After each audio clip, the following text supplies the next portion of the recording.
The storm didn't announce itself quietly, it came roaring across the plains like a wounded beast, kicking up the desert dust and tearing through the sky with claws of lightning. Lone Creek was a lonely stretch of earth even on its best days, but tonight it felt like the edge of the world. Wind howled between the fences, rain struck the roofs like bullets, and every inch of the town hid beneath the weight of the coming dark. Only one place glowed with life, a small tavern called the Lantern's Rest, its sign swinging wildly in the wind. Inside, the air was thick with smoke, laughter, and the clinking of glasses. A handful of cowhands sat around tables, nursing whiskey and half-finished tales. The fire crackled, its orange glow chasing away the cold. Then the door opened. It wasn't just the wind that entered, it was a presence. A man stepped through the threshold, his boots thudding on the wood, coat dripping rain, hat pulled low enough to shadow his face. Every head in the room turned for a moment before returning to their drinks. A stranger in Lone Creek always meant one of two things, trouble or tragedy. The barkeep, a heavy-set man named Rudd, rubbed the bar clean with a rag and eyed the newcomer. "Evenin', stranger. Storm's got a temper tonight. You ridin' through it or runnin' from it?" The stranger's voice came out low, gravelly. "Neither. Just needed a roof till it passes." He dropped a few silver coins on the counter. "Coffee. Black." Rudd nodded and poured the drink without another word. At the far end of the room, a woman sat by herself, her back straight, her attention half on the ledger before her and half on the man who had just walked in. Her auburn hair gleamed in the firelight, and her blue dress, though simple, carried a quiet grace. Her name was Clara May, and she owned the place. For 3 years, she'd run the Lantern's Rest since her husband's death, a man taken by the fever and buried out by the cottonwoods. She'd learned to be strong, learned that silence often said more than words. Now she found herself watching the stranger's hands, rough, scarred, the kind of hands that told stories without sound. The tavern door banged again as the wind caught it, and one of the cowhands by the fire shouted, "Rudd! Close that damned door before we freeze." He was a tall man named Jed, drunk more often than sober, meaner when the bottle got light. His eyes narrowed toward the stranger. "Don't recognize you," Jed slurred, standing up and swaying slightly. "We don't get many new faces round here after dark. You lost." The stranger didn't even lift his head. "No," Jed sneered. "Well, maybe you should be. Ain't polite to stroll into a man's town without sayin' who you are." The barkeep sighed. "Jed, sit down." But Jed didn't. He took a few staggering steps closer, his boots scraping the floor. Maybe he's runnin' from something. Lawman, outlaw, hard to tell these days. Finally, the stranger looked up. His eyes, cold blue and steady, locked with Jed's. "I'm neither," he said evenly. "Now sit down." It wasn't a shout. It wasn't a threat. But the tone cut through the noise like a blade. For a moment, the tavern fell dead silent. Even the storm seemed to pause. Clara rose from her seat, her voice steady as stone. "Jed, enough." Jed turned to her, his drunken smirk faltering. "He don't." "I said enough." Something in her voice, the same calm that had kept this place alive all these years, made him back down. Grumbling, Jed dropped back into his chair. The stranger nodded slightly toward Clara, as if to thank her, and went back to his drink. Minutes passed. The fire popped. The storm groaned outside. When the barkeep finally set the bill down, the stranger reached into his coat. But before he could speak, Clara's voice came softly from across the counter. "Don't bother. It's taken care of." He looked up, surprised. "You don't even know my name." She smiled faintly, her eyes reflecting the firelight. "Don't need to. You look like a man who hasn't had warmth in a long time." For the first time all night, his expression shifted, just slightly. The hardness in his jaw eased. He nodded once, his voice quiet. "Then maybe I owe you more than I can pay." Outside, thunder rolled again, but inside, something gentler stirred, the beginning of something neither of them had expected. And somewhere beyond the storm, fate had already taken note. By the time the clock struck midnight, the storm outside had turned into a merciless wall of rain. The wind rattled the shutters like impatient hands, and the thunder rolled across the plains with the sound of distant cannons. Inside the Lantern's Rest, the fire was burning low, throwing long, lazy shadows on the wooden floor. Most of the cowhands had stumbled upstairs or fallen asleep by the hearth, their snores blending with the rain's rhythm. Only 2 souls remained awake, Clara and the stranger. He sat alone at his corner table, hat resting beside a half-empty cup, his eyes fixed on the flickering fire as though it held memories he couldn't let go of. Clara stood behind the counter, polishing glasses she'd already cleaned twice, her mind half on him and half on the silence stretching between them. "You can stay till morning," she finally said, breaking the quiet. "Road'll be nothing but mud for miles come daylight." The stranger lifted his gaze, that same steady calm in his voice. "Don't want to impose." "You're not." She smiled faintly. "Storm like this don't leave a man much choice anyway." He nodded slowly, the corners of his mouth twitching towards something almost like a smile. "Name's Luke." "Clara," she replied, meeting his eyes for the first time in full. There was something in them, not just weariness, but distance. The look of a man who'd been too long on the road and too long alone. He stayed silent a moment, then asked softly, "You run this place alone?" 3 years now," she said, her tone gentle but sure. "My husband built it. Fever took him one winter." Luke's eyes lowered, a flicker of understanding crossing his face. "Sorry to hear that." Clara gave a small nod, not the kind that begged for sympathy, just acknowledgement. "You learn to live with the quiet after a while," she said.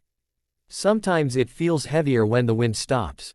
The fire popped, a spark leaping into the air before dying in the ash.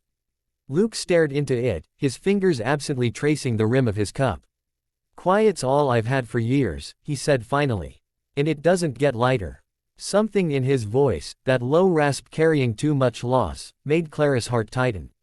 She knew that tone, the sound of someone carrying ghosts on their shoulders. When she noticed the rain picking up again, she walked to the window and peered out. Sheets of water poured from the sky, turning the earth to rivers. "You're not riding through that," she said firmly. "There's a spare room upstairs. Bed's clean, sheets warm." Luke looked at her for a long moment, as if searching for the reason behind her kindness. "You trust strangers easy." Clara gave a soft, almost sad laugh. "Only the ones who look like they've been alone too long." For a while, neither of them moved. Then he rose slowly from his seat, his boots creaking against the floorboards. "All right," he said finally. "Just till morning." She led him up the narrow stairs, the wood groaning beneath their steps. The hallway smelled faintly of cedar and old rain, comforting somehow, like a place untouched by the rush of the outside world. She opened the door to the small guest room. Inside, a single lamp glowed softly beside a neatly made bed.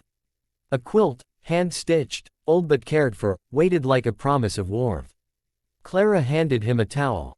"You can dry off. There's stew downstairs if you've got an appetite left." When she came back a few minutes later with a steaming bowl and fresh bread, she found him standing by the window. The rain streaked down the glass like tears, the sound soft now, almost mournful. "You didn't have to," he said, his voice quiet. "Maybe not," she replied, setting the bowl down gently. "But sometimes kindness doesn't need a reason." He turned to look at her, really look at her, and for a heartbeat, the storm outside seemed to fade. They ate in silence, but it wasn't an uncomfortable one. Every glance between them said what words didn't. Two lonely people, both worn by the years, finding something fragile and real in the stillness. When the last of the stew was gone, Clara stood and gathered the dishes. But before she reached the door, Luke's voice stopped her. "You ever get tired," he said softly, almost as if speaking to himself, "of waiting for someone who ain't comin' back?" Her hand froze on the knob. For a moment, her shoulders trembled, not from cold, but from memory. "Every night," she whispered. She didn't turn around. She didn't have to. The words hung in the air between them, heavy and true. Then, without another sound, she left him there with the dying fire and the steady rhythm of the rain, two sounds that had never felt lonelier until now. The first light of dawn crept over Lone Creek like a shy visitor, brushing the soaked earth with a silver glow. The storm had finally passed, leaving behind puddles that mirrored the rising sun and an air so still it felt sacred. The world smelled of wet pine, mud, and something clean, renewal, maybe. Inside the lantern's rest, Clara moved quietly, lighting the morning lamps and straightening chairs that had been left crooked by the night's weary guests. The fire had burned low to a bed of red embers, but she didn't stir it just yet. The silence felt right, peaceful, even. For the first time in months, her tavern didn't feel so empty. Upstairs, Luke was awake. He sat on the edge of the bed, the quilt folded neatly beside him. His hat rested on the nightstand, and his revolver, old but well kept, lay within reach. He stared at it for a long moment, the faintest frown pulling at his mouth. Whatever road had brought him here, it hadn't been an easy one. He finally stood, tucking the gun back into his belt and picking up his coat. When he stepped into the hallway, the faint scent of coffee drifted up from below. He paused, breathing it in, realizing how long it had been since such a small thing had felt good. When he came down the stairs, Clara was already behind the counter, pouring coffee into 2 cups. She looked up when she saw him, her smile soft and quiet. "Morning, stranger." He returned a nod. "Morning, ma'am. Still raining?" she asked. He glanced toward the window, where sunlight was breaking through the last threads of mist. "No. Sky's clearin'." "Good," she said, sliding a cup toward him. "Means the road'll hold." He accepted the cup and took a seat at the counter. The warmth of the coffee seeped into his palms, and for a brief, comforting second, he allowed himself to feel at home.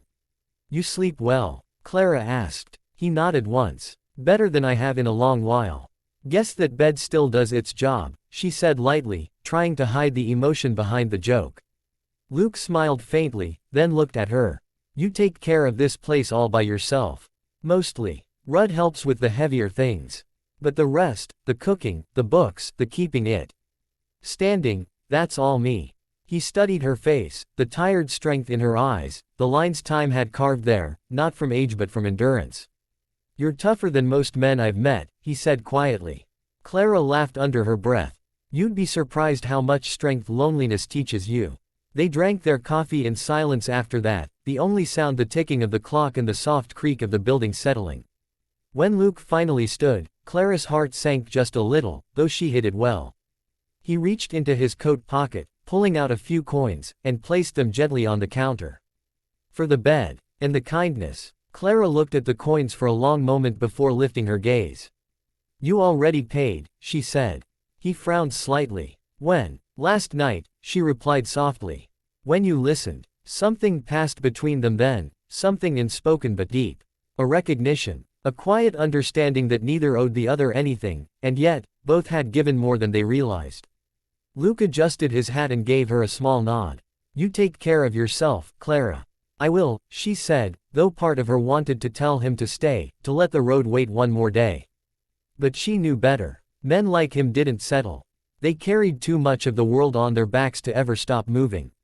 He turned toward the door, but before stepping out, her voice stopped him. "Luke." He turned, one hand resting on the frame. "If you ever find yourself ridin' through Lone Creek again," she said quietly, her eyes meeting his, "there'll be a warm bed waiting. And maybe a cup of coffee that ain't gone cold." He stood there a long moment, the light catching the brim of his hat, hiding whatever expression lingered beneath it. Then he gave her a slow, grateful nod. "I'll remember that." And then he was gone. Through the window, Clara watched him mount his horse, a dark stallion glistening wet from the night's rain. Luke rode slow at first, his silhouette framed by the pale sunrise, then faster as he reached the open trail. She stood there long after he'd disappeared over the ridge, her hands still curled around her coffee cup, steam rising in thin curls that caught the morning light. The tavern was quiet again, but it didn't feel empty this time. Something of him lingered, not just his presence, but the warmth he'd left behind. Outside, the land stretched wide and endless, glistening with promise. And somewhere out there, a lone rider carried with him the memory of a kind woman, a flickering fire, and a night when, for the first time in years, he'd been reminded what it felt like to belong, even if only for a moment. For Clara, the words she'd spoken weren't just an offer. They were a truth she'd finally dared to admit.